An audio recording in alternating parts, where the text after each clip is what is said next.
काम की हो।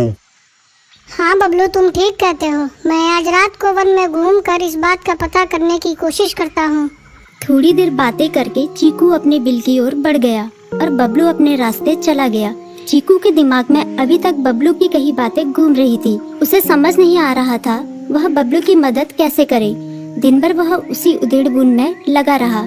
शाम होते ही चीकू कुछ सोचने लगा और वह चुपचाप बिल से बाहर निकल आया। चीकू की पत्नी ने देखा तो बोली, इस समय कहाँ जा रहे हो? बाहर खतरा है। खतरा तो सुबह भी रहता है, लेकिन खतरों से डर कर हम भूखे तो नहीं मर सकते। मैं बाहर घूम कर आता हूँ। इतना कहकर चीकू रात को बिल से बाहर निकल आया। कुछ दूर जाकर उसकी नजर बंकू उल्लू पर पड़ी, जो कुछ ही दूरी पर था। वह पेड़ की डाल पर बैठा अपनी गर्दन चारों तरफ घुमा रहा था। वह तेजी से पेड़ की एक डाल से दूसरी डाल पर उड़ रहा था। बंकू की नजर उस पर नहीं पड़ी थी। कुछ सोचकर चीकू पेड़ के पीछे से बाहर निकलकर थोड़ी खुली जगह पर आ गया और वहां से बंकू उल्लू को देखने लगा। बंकू ने चीकू को अंधेरे में भी देख लिया, पर उसने उसमें कोई उत्सुकता नहीं दिखाई और अपनी गर्दन चारों ओर घुमाता रहा। चीकू बड़ी देर तक बंकू की हरकतों पर नजर रखे रहा। वह थोड़ी देर तक खुले मैदान में खड़ा रहा, पर बंकू ने उसे देखकर भी अनदेखा कर दिया। उसने महसूस किया कि बंकू के आसपास चमकू चमगादड़ भी मंडरा रहा था। कुछ देर वन में घूमने के बाद चीकू अपने बिल में लौट आया और सुबह होने का इंतजार करने लगा। अगली सुबह बबलू उसी रास्ते में जा रहा था। रास्ते में चीकू उसका इंतजार कर रहा था।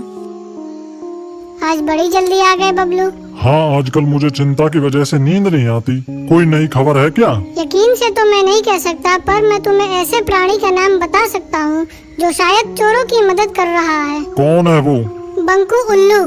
इतना कहकर चीकू ने रात की घटना उसे ज्यों की त्यों सुना दी। इसे सुनकर बबलू का माथा ठनका। बबलू की आंखें चौंधिया गई। तुम ठीक कह रहे हो। मुझे आज रात बंकू और चमकू पर नजर रखनी होगी।